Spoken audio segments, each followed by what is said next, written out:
À la fin des 4 heures, elle m'a dit « Mais Nathalie, tu sais que tu es médium, mais tu ne l'utilises pas. » Puis moi, je me suis dit « N'importe quoi, mais pas du tout. » Alors là, j'étais à 10 000 lieues de tout ça. Et puis finalement, ça m'a vite rattrapée. Ça m'a permis de réfléchir sur moi, de renouer avec la spiritualité que je commençais à amorcer déjà à mon adolescence, mais que j'avais un petit peu laissé de côté. Bonjour à toutes et à tous, bienvenue dans ce nouvel épisode de Premier Baiser. Je suis Tess Rio et aujourd'hui je reçois Nathalie d'Angelot. Nathalie, tu as 39 ans, tu es magnétiseuse, lithothérapeute, tu proposes également des ateliers de formation à des outils de développement personnel et spirituel, mais tu es selon moi avant tout une tisseuse de liens. Tu aimes mettre les gens en relation et tu as ce talent parmi d'autres de repérer immédiatement ce qui va réunir les gens. Maman de 3 enfants en bas âge, femme de cœur, vieille âme, une énergie et de la joie à revendre, Nathalie, bienvenue dans Premier Baiser, je suis ravie de te recevoir. Mais moi de même, Tess, merci de ton invitation. Merci de ton accueil parce qu'on peut dire aux auditeuristes qu'on est chez toi en fait. C'est ça. Et dans ta cuisine, ce fameux lieu où tu reçois les gens. Un lieu tes sacré. Amis. Alors Nathalie, première question que je pose un petit peu à tout le monde. Je peux dire aux auditeuristes que quand je t'ai proposé de participer à Premier Baiser, tu n'as pas réfléchi, tu m'as dit oui tout de suite. Je suis ravie de participer à ce podcast que j'ai l'habitude d'écouter et je prends toujours autant de plaisir. C'est très étrange pour moi de parler de moi alors que je fais beaucoup parler les autres en temps normal. Donc voilà, c'est un peu des vacances pour moi, j'espère. Ça, c'est ce que tu crois. Mais pour moi, c'était super justement, c'est super intéressant de donner la parole justement à des personnes qui ont l'habitude d'accompagner les autres et qui parlent peu de soi. Toi, tu t'es dit quoi quand tu as réalisé que tu allais parler de ton premier baiser ? Eh bien, tout de suite, ça m'a renvoyé justement à la relation que j'avais avec la personne avec qui j'ai échangé ce premier baiser. Donc ça m'a vraiment renvoyé à mon adolescence, à mes 15 ans. Et du coup, c'est un retour à soi, c'est un retour à son histoire, c'est un retour à son passé. Donc ça fait du bien. Ok, donc c'est un vrai voyage dans le temps qu'on va faire avec toi. Exactement. Est-ce que tu veux nous parler un petit peu de quelle adolescente tu étais ? Nous donner un petit peu la couleur de ta famille, nous expliquer un petit peu dans quel univers tu as grandi et été éduquée. Alors, ma famille, si je peux vous résumer la chose, c'est une tablée de 10 personnes, c'est une auberge espagnole, tout le monde arrive pour manger, ça parle dans tous les sens, papa italien, maman anglaise, le mélange des cultures, l'ouverture aux autres, à la diversité. Moi, c'est vraiment ça que je me souviens, c'est cette générosité de la tablée. Donc, c'est pas anodin si tu es dans ma cuisine aujourd'hui, mais... tout s'explique. Et oui, tout a un sens. Mais c'est vrai que, voilà, on a ce côté vraiment famille à l'italienne, qui parle fort, qui rigole fort, qui aime manger, des épicuriens. Donc, voilà, je peux dire que j'ai une enfance heureuse. C'est pas donné à beaucoup de personnes. Et souvent, quand je reçois... En thérapie, je me rends compte encore plus de la chance que j'ai eue d'avoir une famille assez équilibrée. On est 4 frères et sœurs. Et c'est vrai que voilà, j'estime avoir la chance d'avoir eu un socle fondateur avec de belles valeurs que je transmets aujourd'hui à mes enfants. Et voilà, j'en suis fière et je dis merci à mes parents. Génial, ça fait du bien d'entendre ce genre de témoignage. Tu parles de 10 personnes ? Les parrains, les marraines, les amis, les meilleurs amis, les voisins. Ok. Parce qu'on habitait dans une rue bordée de maisons, mais voilà, c'était vraiment, c'est un peu l'autoroute, quoi. Il y a tout le monde qui arrive en même temps, qui repartent. Voilà, c'était très ouvert. C'est un lieu de passage, ouais. Très ouvert. Ouais, okay. Très ouvert. Tu as grandi en banlieue parisienne, c'est ça ? Donc j'ai grandi à la Selle Saint-Cloud. On y est resté pendant 25 ans, donc j'ai vraiment... vécu totalement là-bas. Donc c'est quand même une banlieue assez cossue, voilà, un milieu quand même assez aisé. Et voilà, de très beaux souvenirs, de belles anecdotes. C'était une petite maison un peu alambiquée, voilà, mais avec beaucoup d'amour dedans. Tu te situes où, toi, dans la fratrie ? La petite dernière. Ah, tu es la petite dernière, mais forcément. La petite dernière, donc, qui n'a pas eu à essuyer les pots cassés, qui a été très chouchoutée. Voilà, ma grande sœur qui m'a beaucoup aussi transmis, parce qu'elle avait de mémoire 15 ans quand je suis née, donc voilà. D'accord, a quand même un grand écart et pourtant on est très liés. C'est ta sœur la plus C'est la plus âgée, c'est Sonia, ouais. Donc 15 ans d'écart entre l'aînée et la petite dernière. Exactement. Et entre les frères et sœurs, on a tous 4-5 ans de différence. Donc il y a quand même un gros gap et pour autant... je trouve qu'il y a quand même une belle harmonie dans les... Un gros gap, mais qui laisse quand même de la place à chaque enfant pour pouvoir avoir son espace. Exactement. Pour rentrer dans le sujet du premier baiser, en tout cas des relations amoureuses, est-ce que c'était un sujet dont on pouvait parler librement à la maison ? Alors complètement. Tu vois, quand je te parlais d'ouverture d'esprit, c'était aussi... sur les relations. Moi, je sais que je me rappelle de mes frères et sœurs qui ramenaient leurs petits amis à la maison. Voilà. C'est pour ça aussi les grandes tablées, tu vois, il y avait aussi les petits amis, les plus 1. Ben oui, parce que si ta grande sœur avait 15 ans, elle était en âge. Exactement. En tout cas, au début. Donc, du coup, c'était quand même assez libre. Enfin, moi, je me suis toujours sentie très libre. Et ça, c'est une valeur qui m'anime. Je pense que c'est une de mes valeurs premières, c'est la liberté. Mais mes parents m'ont toujours fait confiance sur tous les sujets, aussi bien à l'école que les sorties, que les copains, que les petits amis, voilà. Et donc on avait cette liberté de pouvoir amener à la maison un petit copain et autres. Et quand je réfléchissais un petit peu à ce podcast, je me suis rappelée d'une anecdote où mon frère allait avoir sa première relation sexuelle et puis quand il est rentré, mon père direct lui a posé la question, alors comment ça s'est passé. Donc du coup, tu vois qu'il y a quand même pas de tabou et c'est très libre de parole et ça c'est chouette. On sent cette grande liberté et justement quand on a bien le tableau de ta famille, on a bien cette idée de liberté, de pouvoir agir un petit peu au fil de... Enfin, en tout cas, pouvoir faire ces expériences. Toi, quel type d'adolescente tu es, justement, dans cette famille ? Alors, dans cette famille, disons que déjà, les grandes sœurs étaient déjà parties quand moi, j'étais adolescente. Ouais. Du coup, j'ai pas l'impression d'avoir manqué de place. J'étais assez chiante avec ma mère, faut dire ce qu'il est. Il y avait... Ah là là. Mais en tout cas, voilà, j'étais bonne élève, j'étais assez... je rentrais un peu dans les rangs, mais j'ai toujours été assez joviale, voilà, donc... même si j'avais du surpoids, j'étais pas non plus en souffrance par rapport à ça. J'ai l'impression que quand même ce socle d'amour m'a permis de traverser l'adolescence. Alors je dirais pas sereinement parce que les hormones s'en sont mêlées, mais voilà, ça reste... harmonieux en tout cas. Harmonieux, ouais. Après, voilà, on a toujours nos déceptions d'adolescents, les petites guéguerres entre copines, voilà, mais ça fait partie du jeu. Mais voilà, avec le recul, en tout cas, je me dis pas j'ai eu une adolescence pourrie, quoi. Ok. Alors, parlons maintenant de ce premier baiser. Maintenant qu'on a bien le décor et le type d'adolescente, en tout cas l'adolescente que tu pouvais être, comment ça se passe les premiers émois, les premières histoires, et ce premier baiser ? Alors les premières histoires, moi je pense que je suis une grande amoureuse, donc je pense que je me rappelle même en maternelle être tombée amoureuse à 3 ans d'un garçon, donc il n'y avait pas de réciprocité, mais c'est pas grave. Mais voilà, j'ai l'impression d'avoir toujours eu ces émois-là de petite amoureuse. Et puis quand sont arrivés mes 15 ans, là ça a été le premier baiser. Alors attends, 15 ans, oui, dans une période charnière, on est entre le collège et le lycée, donc 15 ans premier baiser, t'es fin de collège. Troisième, je suis en troisième. Et en fait, c'est lors de mon stage de troisième, le fameux de découverte d'entreprise. Alors ce qui est très drôle, c'est qu'en fait, j'ai été bâchée de tous les endroits où je voulais être. Et en fait, je me suis rabattue sur la station-service qui était à côté du collège.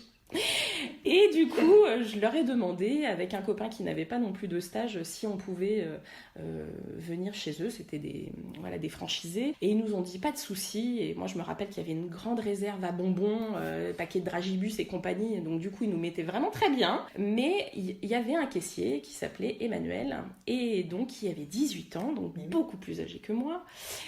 Qui avait une voiture, qui avait le permis, qui avait un petit boulot, etc. Et donc, voilà, ça a été le début du premier baiser. D'accord, alors comment ça s'est passé ce premier baiser? Parce que tu nous racontes le contexte. En fait, ce qui est intéressant, c'est de savoir ce que ça t'a provoqué à l'époque, et puis quand tu retournes dans ce moment-là, qu'est-ce que ça te provoque chez toi encore aujourd'hui? Alors, c'est un peu paradoxal, dans le sens où c'était un baiser qui était ultra préparé. Parce que je faisais une fête chez moi et je suis partie dans le parc d'à côté avec Emmanuel parce qu'on voulait le bon spot, le bon endroit, le truc hyper romantique. Donc c'était très préparé. Et donc du coup, je pense qu'on a loupé peut-être la magie de l'instant.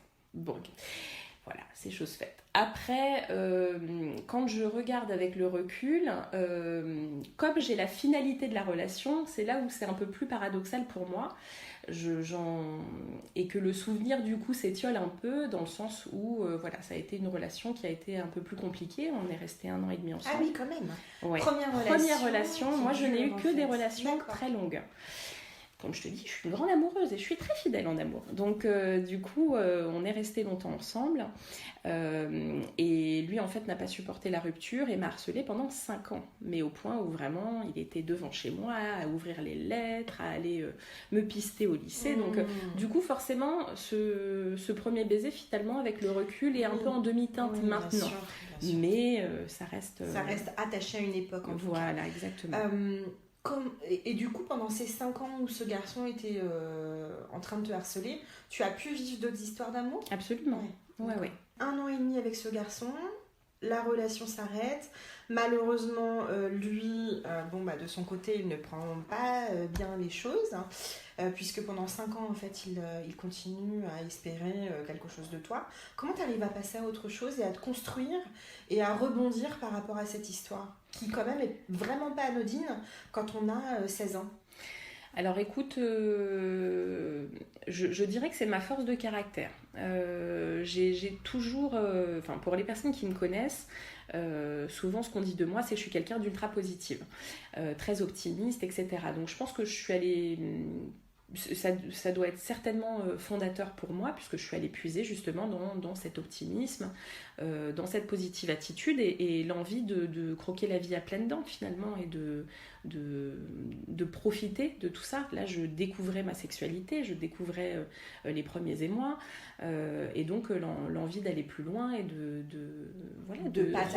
retomber amoureuse. Là, à ce moment où tu le quittes, t'es au lycée, c'est quoi la suite pour toi de ton parcours? Comment ça se passe pour toi? Qu'est-ce que tu voulais faire à l'époque? Alors, j'ai une vocation contrariée. En fait, à l'époque, moi j'ai toujours eu comme passion la coiffure. En fait, j'ai toujours eu une passion pour rendre les gens beaux. Et je me rappelle qu'on avait, vers l'âge de 10 ans en CM2, écrit un petit journal qu'on distribuait à 10 francs aux voisins pour payer notre voyage scolaire. Et on devait écrire un article sur nous pour nous présenter. Et je me rappelle, je l'ai encore cet article, que j'avais noté « Je suis très coquette, c'est pour ça que plus tard j'aimerais avoir mon salon de beauté ». Et c'est vrai que la coiffure, c'est quelque chose qui m'a toujours passionnée. Malheureusement, à l'époque, les années 90, pour resituer le contexte, c'était un peu la voie de garage et le CAP était très mal considéré. On envoyait les élèves en décrochage, entre guillemets, en CAP. Donc pour ma mère, il était hors de question que je fasse un CAP coiffure. Donc ça m'a beaucoup contrariée. Mais aujourd'hui, je le remercie et je comprends pourquoi j'ai dû en passer par là. Mais la coiffure ne me quitte pas, ça reste toujours dans un coin de ma tête. Maintenant, je coiffe mes enfants et c'est très bien. mais voilà, donc ça a été mes premiers amours de métier, en tout cas, c'était la coiffure. C'était une donc vocation. Je comprends l'origine des salons de beauté, des salons des ongleries, etc. Exactement. Et ensuite, effectivement, je suis passée par la case commerce pendant 15 ans, où j'ai gravi les échelons de vendeuse à directrice de magasin, à franchisée. Et effectivement, finalement, je suis passée par la petite porte. J'ai commencé en vendeuse en cosmétiques, en prêt-à-porter, donc toujours dans ce côté rendre l'autre beau. Je suis ascendant balance, donc c'est très balance comme trait de caractère, mais Mais voilà, donc finalement, même si j'ai pas pu faire les études en adéquation, j'ai pu par un autre moyen y arriver. Et donc, je suis restée à peu près 5 ans dans le milieu de l'esthétique et de la beauté où j'étais gérante d'institut. D'accord. Donc là, on voit déjà les petites graines éventuellement de ce que tu fais aujourd'hui, c'est-à-dire l'accompagnement de personnes qui ont des besoins. Est-ce que tu veux nous en parler un petit peu plus? Qu'est-ce que tu fais aujourd'hui? J'ai expliqué que tu étais lithothérapeute, mais peut-être qu'il y a des gens qui ne savent pas ce que c'est. Bien sûr. Même si tu veux parler aussi du magnétisme. Avec plaisir. En fait, j'ai l'impression que c'est une belle continuité. Même si c'est une reconversion professionnelle, on reste quand même dans l'aide aux autres. Et plutôt que de s'occuper, on va dire, de la partie un peu superficielle de l'apparence des gens, là, on va vraiment dans le cœur profond des gens.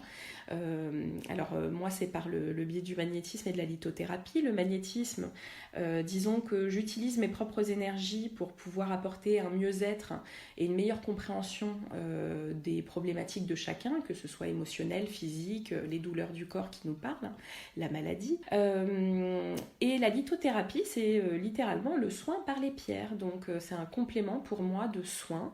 J'utilise les pierres, leurs vibrations, pour pouvoir aider l'autre à aller mieux, en tout cas à trouver les clés pour aller vers un mieux-être. Est-ce que tu veux bien nous expliquer quel a été le cheminement, quel a été le parcours pour arriver là où tu es exactement aujourd'hui? J'ai envie de dire une personne, Hervé, qui a été mon mentor. En fait, ça fait partie de ces rencontres qu'on dit le hasard, mais qui sont en fait de magnifiques synchronicités. En fait, pour resituer, j'ai eu donc ma fille, ma première fille, mon premier enfant. Ça a été un gros cataclysme. Et à l'époque, donc, j'étais gérante d'institut de beauté et j'ai pris le temps, pendant 9 mois après sa naissance, de m'occuper d'elle. Et finalement, ça m'a permis de prendre du temps pour moi et de réfléchir sur le sens que je donnais à ma carrière. D'accord, donc c'est vraiment ta fille qui t'a emmenée sur cette voie-là. C'est ma fille qui m'a emmenée sur cette voie-là. Et effectivement, je n'avais plus de sens à faire du commerce comme on l'entend, comme on le connaît, avec la surconsommation, avec le côté très mercantile, très superficiel. C'était plus pour moi. Okay. Et je voulais absolument sortir de cela. Et quand je disais que c'est grâce à une personne, c'est parce que j'ai rencontré un magnétiseur, le lithothérapeute, par 2 fois, à 2 endroits différents. Donc là, on sentait vraiment la synchronicité et l'univers qui était en train de s'en mêler. Et cette personne, du coup, m'a demandé de rester à ses côtés pendant 4 heures sur un stand qu'il avait de pierre et me demandait comme on dit dans le jargon, de scanner les personnes qui passaient sur le stand, en tout cas d'essayer de les lire. Ce que je faisais... Attends, mais cette personne, tu la connaissais pas du tout. C'est une rencontre ce jour-là. Et elle te propose de rester avec lui sur le salon. Tout à fait. Et donc, je suis restée 4 heures, je disais ce que je ressentais des personnes, et puis à la fin des 4 heures, elle m'a dit « Mais Nathalie, tu sais que tu es médium, mais tu ne l'utilises pas. » Puis moi, je lui disais « Mais n'importe quoi, mais pas du tout. » Alors là, j'étais à 10 000 lieues de tout ça, et puis finalement, ça m'a vite rattrapée, ça m'a permis de réfléchir sur moi, de renouer avec la spiritualité que je commençais à amorcer déjà à mon adolescence, mais que j'avais un petit peu laissé de côté. Et donc, finalement, j'ai l'impression de m'être perdue pendant un certain temps au niveau professionnel, mais finalement, la spiritualité est revenue me taper à ma porte. D'accord, donc pour toi, aujourd'hui, tes activités professionnelles sont vraiment reliées à la spiritualité? Complètement. Okay. Oui, pour moi, c'est intrinsèquement lié. Je n'envisage plus d'avoir un métier qui ne serait pas relié à la spiritualité. Donc ce jour-là, tu rencontres cet homme-là que tu ne connais ni d'Ève ni d'Adam. C'est ça. Il te propose de t'initier, oui. Quelque part, c'est un peu ça. Donc tu passes 4 heures avec lui. En fait, son ressenti, en fait, l'intuition qu'il a eue sur toi s'est avérée juste. C'est ça. Tu te découvres médium, magnétiseuse, avec des clairs ressentis, enfin, etc. C'est quoi la suite ?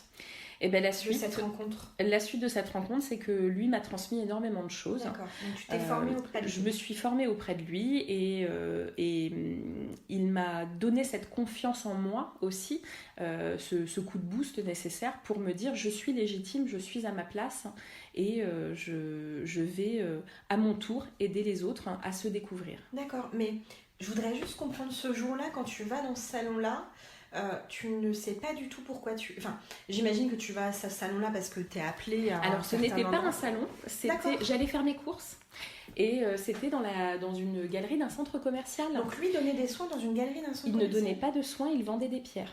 D'accord. Mais oui. Donc, tu te retrouves... Je me retrouve avec mon caddie à me poser sur ce stand. Mais oui, je sais bien. Je sais bien, en fait, on s'était déjà croisés, c'était 4 mois auparavant dans une autre ville, dans un autre centre commercial où j'allais faire mes courses. Et à l'époque, je n'avais pas de sous dans mon porte-monnaie. Je regarde les pierres, je suis fascinée, mais en même temps, je ne veux pas trop lui poser de questions parce que j'ai peur qu'il pense que je lui fais... d'acheter. Voilà, exactement.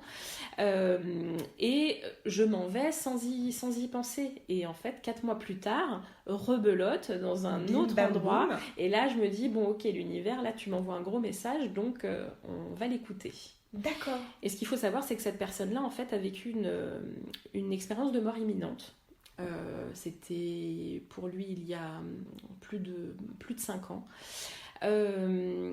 Et en fait, quand il est passé de l'autre côté, on lui a dit ok pour le faire revenir, mais il va falloir que tu aides les autres à éveiller leur spiritualité.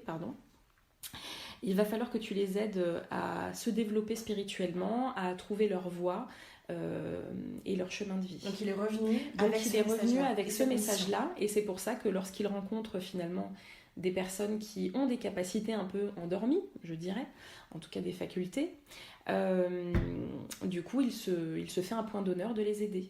D'accord. Donc tu rencontres cette personne-là, il se trouve que ça match, son intuition est juste. Ensuite, tu apprends à ses côtés, il te forme au magnétisme et à la lithothérapie. Exactement. D'accord. C'est tout à fait ça. Donc il te donne confiance, finalement il te fait rentrer dans un univers, dans un monde, peut-être qui t'avait été dans lequel tu avais peut-être mis des pieds quand tu étais adolescente, mais là en fait il t'ouvre les portes de cet univers-là. C'est tout à fait ça. Et toi en même temps tu te découvres. Exactement. Et là je me sens plus alignée que jamais, au bon endroit, au bon moment. Et oui, je me découvre. C'est une évidence pour toi. C'est une évidence. Et puis c'est pas évident parce que voilà, j'étais quand même issue du commerce, issue de quelque chose de très, on va dire, dans la matière, hein, comme on dit dans le jargon, mais et puis faire passer ça aussi à son conjoint qui lui-même est banquier, donc très dans la matière, voilà. Et pour autant, comme il me disait, je ne t'ai jamais vue aussi épanouie, donc c'est que tu es au bon endroit, donc continue. Au final, c'est une révolution, mais qui n'emporte pas tout sur son passage, qui justement te ramène au centre. Exactement, c'est ça. Okay. Donc on sent chez toi, Nathalie, cette nature, en effet, tu l'as mentionné aussi, cette nature joyeuse, énergique, toujours positive. Donc finalement, c'est quelque chose qui est déjà là depuis... En fait, c'est ta nature, c'est une vraie nature. Ah oui, complètement. C'est pas quelque chose qui s'est mis en place au fur et à mesure du temps, ou peut-être qu'évidemment ça a évolué, et puis, mais du coup, moi, ce qui m'intéresserait, c'est de savoir si toi tu retournes faire un petit coucou à l'adolescente Nathalie, sachant que finalement, moi j'ai une adolescente qui est très très proche de la Nathalie qui est en face de moi. Tu penses qu'elle te dirait quoi? Je pense qu'elle me dirait, t'as fait du bon boulot. Good job. Voilà. Je pense qu'elle me dirait, sois fière de toi, tu t'es sur le bon chemin, en fait. Okay. Donc, non, c'est toujours bizarre cette question, justement, un peu comme un dédoublement de personnalité, finalement, où tu te dis c'est une autre entité qui parle, mais finalement, non, c'est... Comment dirais-je ? c'est très émouvant en fait de se dire qu'est-ce que l'ancien moi dirait au nouveau moi. Enfin, c'est très émouvant parce qu'on a envie de la prendre dans les bras et lui dire mais voilà, tout va bien se passer en fait. Tu vas traverser des expériences, mais ces expériences elles sont là pour te faire avancer, pour te faire évoluer, et tu vas voir la belle évolution qu'il va y avoir. Ça c'est du Nathalie, mais tout craché. 100%. Non mais c'est vrai que la résilience, moi c'est vraiment un thème qui me tient à cœur, mais même depuis petite, parce que je me rends compte que ce terme de résilience, j'adorais tout ce qui était autobiographie, livres psychologiques, etc. Et en fait j'ai toujours été fascinée par la psychologie, par la psychanalyse, par la psychologie. Donc finalement tout est lié. À l'époque je ne voyais pas pourquoi, mais finalement c'est parce que ça m'a nourrie pour mon expérience actuelle. Donc même si effectivement j'ai un cursus un peu différent, pas très protocolaire, pas très dans les cases, je pense que ça ne fait pas de moi une moins bonne thérapeute en fait. Voilà. Donc faut être fier de soi et se dire que tous les petits morceaux du puzzle, à un moment donné, ils vont prendre sens, ils vont s'imbriquer les uns dans les autres et on va comprendre pourquoi on les a traversés. Aujourd'hui, tu accompagnes de quelle façon les personnes ?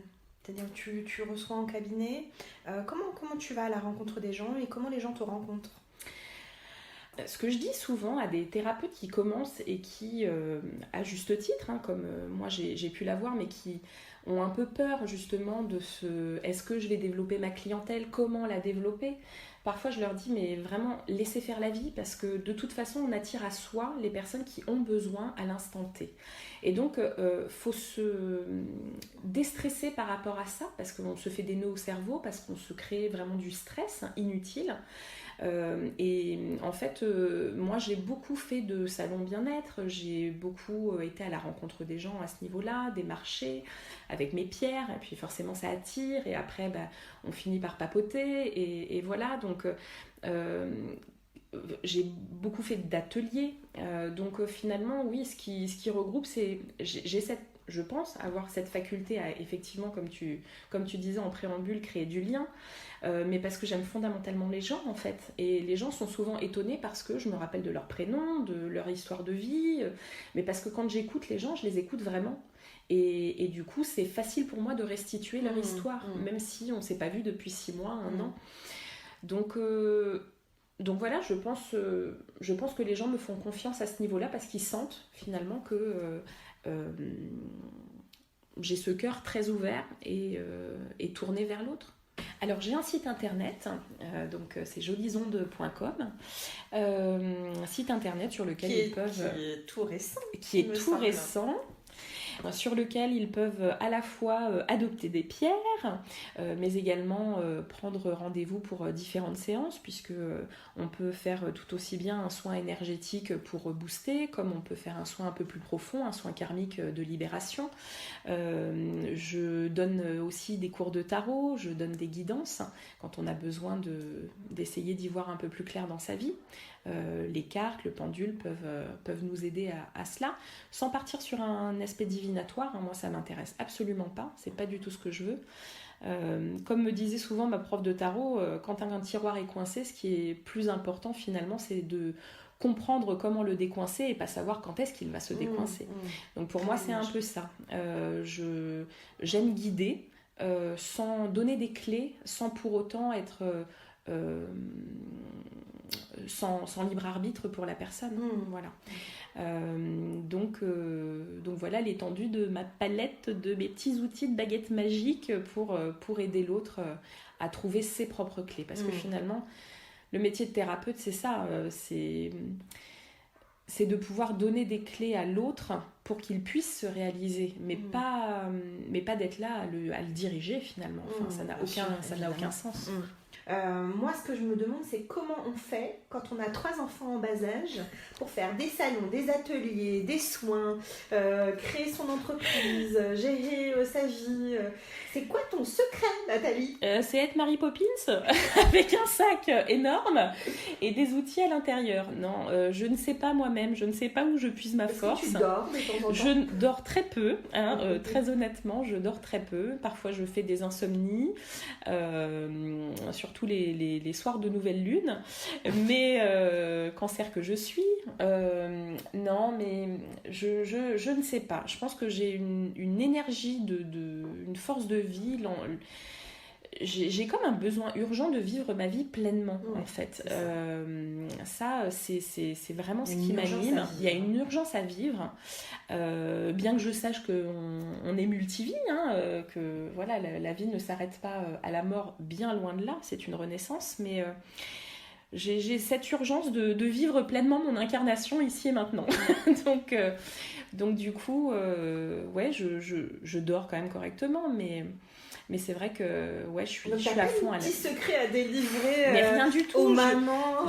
Je bois même pas de café, voilà, je suis à fond sur le thé, anglaise que je suis, mais non, j'ai aucune astuce. Après, j'ai la chance d'avoir voilà, un amoureux et papa de mes 3 enfants qui est juste génial et sur lequel je peux compter et qui m'a aidée dans ma reconversion professionnelle, qui m'a épaulée, voilà, quand j'avais des moments de doute, c'est lui qui me remontait aussi. Donc j'ai cette chance folle d'avoir un amoureux fantastique, d'être très bien entourée, d'avoir ma maman qui vient me seconder quand les week-ends il y a besoin de garder les petits, mes sœurs aussi, voilà.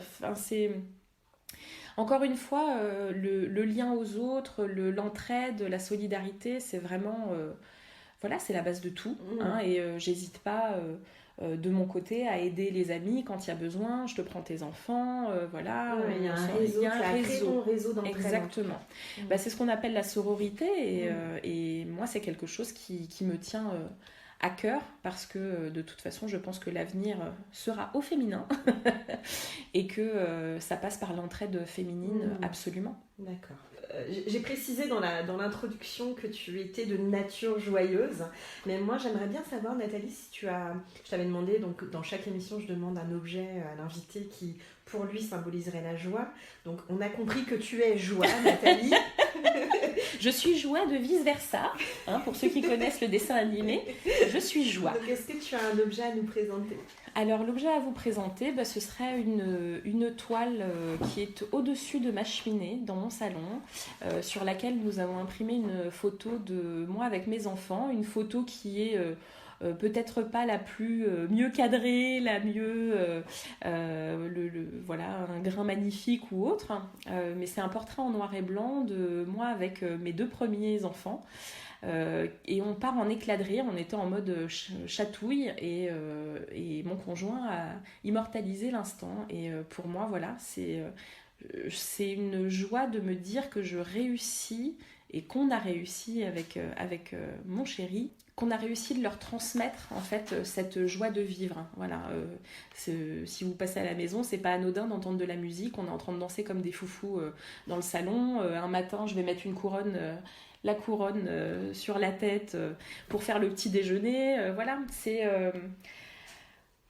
c'est de garder cette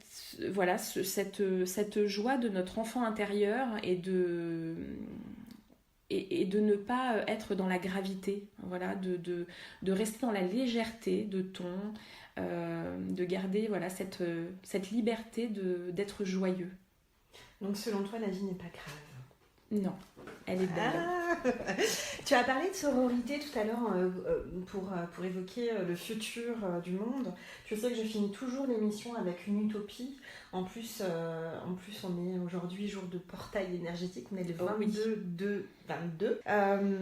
Donc j'aime bien finir avec une utopie pour la puissance que ça propose, pour y puiser de l'énergie, pour nourrir les imaginaires et s'autoriser à vivre des choses du futur, en tout cas alignées avec qui on est, et s'autoriser aussi un autre monde possible. Est-ce que tu veux nous partager quelle serait ton utopie pour le monde de demain ? Alors, ça va peut-être paraître ultra féministe, mais c'est pas grave. Ce serait déjà que les dirigeants de ce monde soient toutes des dirigeantes, pour voir ce que ça ferait. Pour voir ce que ça ferait d'avoir uniquement des femmes qui gouvernent, même si je n'aime pas trop ce mot, mais en tout cas qui guident, voilà. Parce que pour moi, définitivement, l'avenir sera conjugué au féminin. Et voilà, on est l'origine du monde, quoi. Merde. Non, pour moi, c'est important que la femme reprenne sa place, sa juste place, sans que ce soit fondamentalement écraser l'homme. C'est pas du tout ça, de vivre en harmonie l'un et l'autre, que les polarités soient bien équilibrées. Voilà, elle est là mon utopie en fait finalement, que le yin et le yang soient bien équilibrés. Et pour moi, c'est pour l'instant une utopie, même si je pars du principe que rien n'est impossible dans la vie, à ceux qui croient et à ceux qui le souhaitent. Voilà, ce serait ça, de voir... je pense que le monde, il aurait de la gueule quand même, si c'était que des femmes qui dirigeaient. Là, c'est pas très équilibré, si c'est que des femmes qui gouvernent. On n'est plus dans le yin et le yang. Enfin, on est dans le yin et le yang par rapport à toutes ces années. C'est ça, on se rattrape. C'est la dette. Eh bien, écoute, on arrive à la fin de cette émission. Est-ce que tu as une actualité à nous partager ? Alors, plusieurs. Sur le mois de mars, je suis en salon. Il y a un salon qui me tient beaucoup à cœur, qui se déroulera le 12 et 13 mars à Rambouillet. Et c'est justement, la transition est toute faite, hein, c'est le salon qui s'appelle le Boudoir de la Femme, qui est organisé par une nana formidable qui s'appelle Nadia, qui a mis en place ce projet pour vraiment honorer la femme et lui proposer plusieurs alternatives, que ce soit en tant que maman, en tant que femme, aussi bien sur la sexualité que sur le bien à soi, que sur la thérapie, mais également ce que j'aime beaucoup, c'est que ce salon sera en entrée libre. En revanche, ce que l'organisatrice demande, exige, c'est que chacun ramène un produit de première nécessité pour la femme et qu'elle redistribuera à une association pour les femmes en grande précarité. Et ça, je trouve ça génial quand on réussit à mêler à la fois des lieux de rencontre, d'échange, avec une vraie portée sociale et sociétale. Je trouve ça formidable. Donc, c'est le 12-13 mars à Rambouillet. Exactement. Ok. Est-ce que tu as une autre... Parce que tu as évoqué plusieurs actualités, donc tu as vraiment tout l'espace pour parler de ton actualité. Il y a une journée qui me tient à cœur, qui sera le 20 mars. C'est une journée de libération émotionnelle que je vais co-animer avec Séverine Sibyl d'Aromas Solutions. C'est une aromathérapeute qui est sur Oudan. Et donc ce sera dans son cabinet. Pendant une journée, on va mêler nos pratiques, l'énergétique, la lithothérapie, l'aromathérapie, et donner des techniques, des outils de libération émotionnelle pour pouvoir entamer ce printemps avec beaucoup de panache. Trop bien. Ok. Nathalie, qu'est-ce que je peux te souhaiter pour la suite ? Écoute, que ça continue. que ma joie soit décuplée et rayonne sur les autres. Eh bien Nathalie, je te remercie. Merci beaucoup d'avoir participé à ce numéro, à cet épisode de Premier Baiser. Et je te dis à très bientôt et à très très vite. À très vite, ma Tess. Salut. Si vous avez aimé cet épisode, mettez-lui tout plein d'étoiles. Surtout, abonnez-vous sur Apple Podcast ou votre plateforme d'écoute préférée. Si ça vous plaît, parlez-en autour de vous. Partagez les épisodes sur vos propres réseaux. Vous pouvez me suivre sur mes réseaux sociaux. Vous trouverez les liens dans la description. Et ce qui me ferait hyper plaisir, c'est que vous aussi, vous me racontiez dans les commentaires votre histoire de premier baiser. Je vous remercie et je vous donne rendez-vous dans un mois.